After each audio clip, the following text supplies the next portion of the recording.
Manifestasi Neville Goddard, contoh nyata hidup dari hasil akhir di dunia nyata. Living in the end result. Para sedulur, kita sering terjebak pada pemikiran bahwa living in the end atau hidup dalam hasil akhir hanya berlaku untuk hal-hal besar yang sifatnya abstrak. Padahal, teknik dari Mas Neville Goddard ini adalah tentang mengubah siapa panjenengan saat ini, kemudian mempraktekannya dalam kegiatan sehari-hari yang paling sederhana sekalipun. Living in the end itu bukan berarti panjenengan berbohong pada fakta tiga dimensi ya, bukan. Tetapi panjenengan menolak untuk memberikan kekuatan pada fakta itu, memberikan apa ya, memberikan power pada fakta itu, memberikan energi pada fakta itu. Jadi panjenengan tidak lagi bertindak sebagai orang yang menginginkan, tetapi sebagai orang yang sudah memiliki. Beda kan menginginkan dan sudah memiliki? Mari kita bedah contoh praktisnya dalam beberapa profesi dan kondisi. Video ini saya buat untuk menanggapi pertanyaan teman-teman ya, siswa-siswi konsultasi saya yang mengirim WhatsApp. Ada satu mahasiswa S1 ya, dia bertanya tentang manifestasi untuk menjadi sarjana. Maksudnya manifestasi lulus tepat waktu. Sedulur, faktanya banyak mahasiswa terjebak dalam rasa takut akan skripsi yang sulit atau dosen penguji yang killer. Ya, saya tahu itu karena saya dosen ya. Misalnya begini, kondisi yang dihadapi seorang mahasiswa sedang pusing di depan laptop. Revisi skripsi ditolak berkali-kali. Dosennya galak lagi. Kemudian cara praktek living Indian yang Pak Lang sarankan sebagai berikut. Jadi, panjenengan para mahasiswa, jangan lagi memandang diri sebagai mahasiswa yang sedang berjuang. Hilangkan itu. Tetapi pandanglah diri panjenengan tapi sebagai alumni yang sedang mengenang masa-masa sulit yang lalu. Beda kan? Beda kan? Beda kan? Nah, contoh yang lebih praktis sebagai berikut. Saat panjenengan ngetik skripsi, rasakan sensasi memakai toga. Saat bersalaman dengan dosen, bayangkan itulah jabatan dengan rektor atas ucapan selamat di hari wisuda misalnya. Panjenengan mengerjakan tugas bukan untuk apa ya, untuk agar lulus, bukan begitu. Tetapi karena panjenengan adalah orang hebat yang sudah pasti lulus dan sedang menyelesaikan formalitasnya saja. Gitu. Dipahami ya para mahasiswa di seluruh Indonesia ini, terutama para mahasiswa saya sendiri ya. Yang kedua, manifestasi untuk hasil panen yang melimpah. Ini dari seorang peternak ayam nih. Wah, keren banget nih. Bagi seorang peternak ayam, tantangannya adalah cuaca dan penyakit ternak yang sering bikin cemas. Ya, kalau ayam itu kan kena piler mati, mati siji mati kabeh, siji tiba. Kalau punya ayam 1.000, kena piler satu, ya sudah semua kena piler. Kondisi yang panjenengan hadapi sekarang adalah kandang masih sederhana. Jumlah ayam baru beberapa ekor dan ada rasa khawatir untuk rugi. Karena memang persaingan persaingan dagang ayam kan cukup besar juga ya. Nah, cara praktek living idealnya sebagai berikut. Berjalanlah di area kandang dengan mentalitas seorang juragan ayam yang sudah sukses. Secara lebih praktis begini.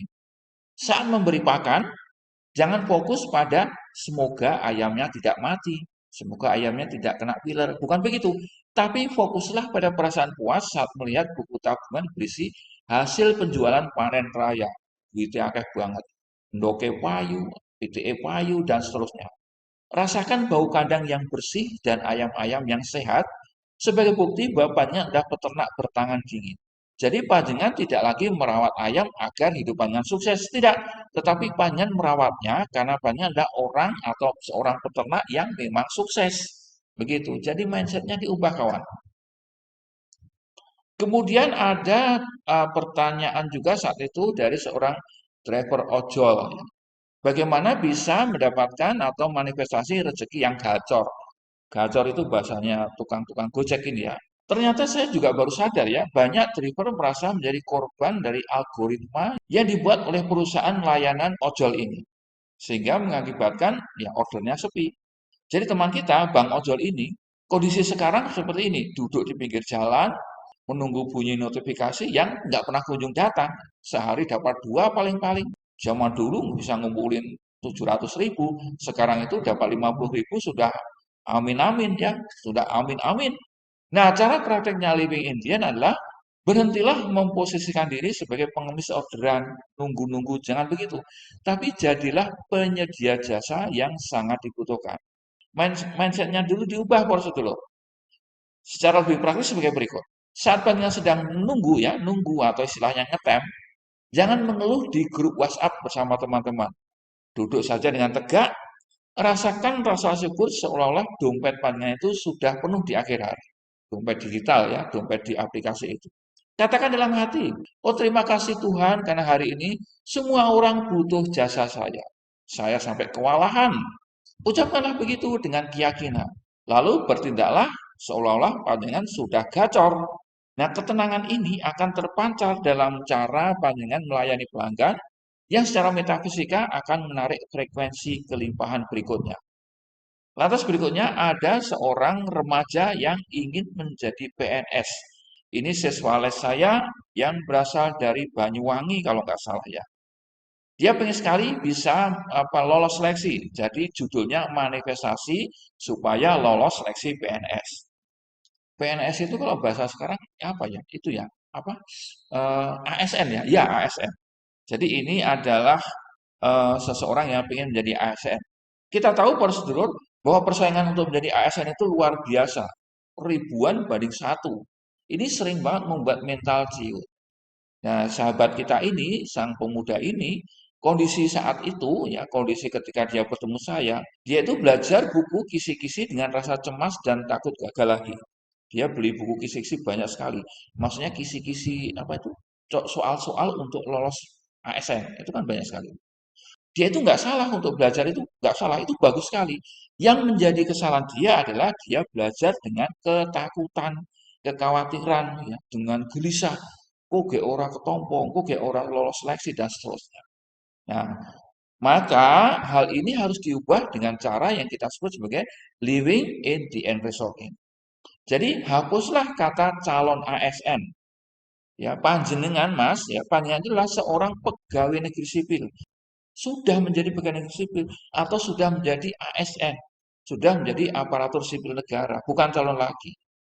Secara praktis saat panjenengan belajar ya baca kisi-kisi itu, bayangkan juga panjenengan sedang mempelajari regulasi yang panjenengan gunakan di meja kantor dinas nanti.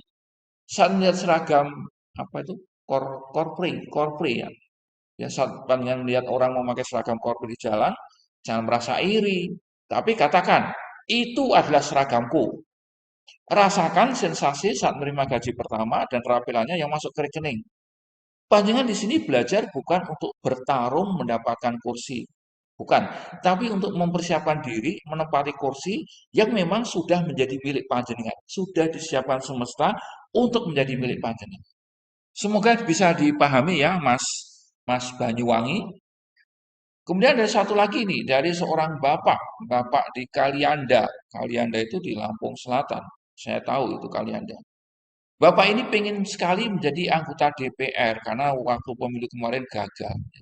Jadi di sini temanya adalah manifestasi kemenangan politik. Bisa nggak pakai law of assumption? Ya bisa. Kita tahu sedulur, dalam politik suara konstituen dan modal sering menjadi beban pikiran. Dan ini terjadi pada Bapak ini, Bapak Kalianda ini. Jadi saat itu ya, saat itu ketika bertemu dengan saya, dia itu melakukan sosialisasi namun merasa ragu. Apakah dia akan dipilih orang enggak ya? Dia pasang gambar di mana-mana, pasang bendera di mana-mana, pasang pamflet di mana-mana. Tapi di dalam hatinya dia itu ragu-ragu. Orang milih aku ora yo, orang tertarik karo aku ora yo, orang kenal karo aku ora yo. Begitu. Wah, ya bubar ya.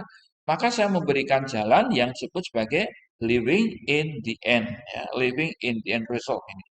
Jadi Pak, ya Bapak Kalianda, ubah cara berpikir panjenengan bahwa Bapak tidak sedang mencari dukungan dari konstituen, tidak sedang mencari suara rakyat, tidak, tapi panjenengan sedang menyapa rakyat panjenengan. Jadi gambar-gambar itu, pamflet-pamflet itu, brosur-brosur itu, spanduk-spanduk itu adalah cara panjenengan menyapa pendukung panjenengan. Beda kan rasanya? Nah, secara praktis, saat panjenengan bicara di depan warga, jangan bicara dengan nada memohon-mohon. mengemis-ngemis pada rakyat. Jangan. Tapi bicara dengan nada seorang pemimpin yang sudah terpilih dan ingin memberikan solusi bagi kebutuhan dan permasalahan rakyat. Nah, saat tidur, bayangkan momen pelantikan di gedung DPRD di sana, di Bandar Lampung sana. Rasakan sensasi lencana yang nempel di baju di bagian dada panjenengan. Abaikan saja hasil survei yang buruk di realitas tiga dimensi. Nggak usah pedulikan kata-kata para pengamat politik itu. Nggak usah pedulikan, nggak usah dilihat. Tapi tetaplah panjenengan berasumsi bahwa rakyat sudah memilih panjenengan, walaupun itu masih di dalam realitas mental atau realitas spiritual. Begitu Pak caranya. Panjenengan harus tetap konsisten. Nah, besok ke pemilih yang akan datang, praktekkan itu Pak, ya. Jangan lero dengan pesan Pak Lang nih. Jadi prosedur semua dari manapun juga yang mendengarkan suara saya ini, saya simpulkan dengan kata-kata singkat. Panjenengan mesti mengabaikan bayangan. Mengabaikan bayangan itu mengabaikan realita tiga dimensi panjenengan. Fokuslah pada sumber cahayanya sendiri, yaitu isi batin panjenengan. Ya, panjenengan sudah mendengarkan contoh-contoh di atas, kuncinya hanya satu, yaitu keteguhan mental, ya, ketetapan mental, daya tahan, kesetiaan pada asumsi. Mas Neville Goddard sering berkata bahwa dunia tiga dimensi hanyalah bayangan masa lalu. Jadi jika panjenengan itu seorang driver ojol atau calon anggota DPRD, jangan biarkan fakta buruk saat ini mendikte siapa panjenengan. Jika panjenengan terus merasa kurang, merasa gelisah, merasa repot, ya maka semesta akan memberi apa yang panjenengan merasa kurang, gelisah, repot itu. Mulailah bertindak sedulur, mulailah berpikir, dan mulailah merasa dari hasil akhir. Living from the end. Jangan tanya bagaimana caranya, karena itu bukan urusan panjenengan, tapi itu urusan Gusti Allah. Urusan panjenengan hanyalah menepati state atau keadaan sebagai orang yang sudah berhasil. All done. Done deal. Salam seger waras.